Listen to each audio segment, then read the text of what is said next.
तिकडे मीरा भाईंदर मधल्या महानगरपालिका निवडणुकीत भाजपनं स्पष्टपणे बहुमत मिळवलंय।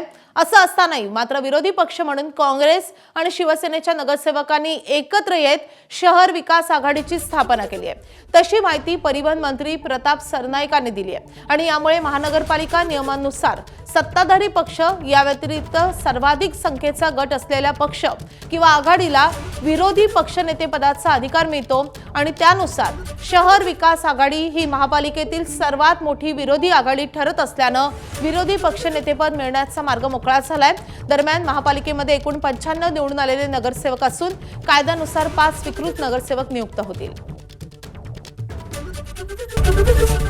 एबीपी माझा, उघडा डोळे बघा नीट।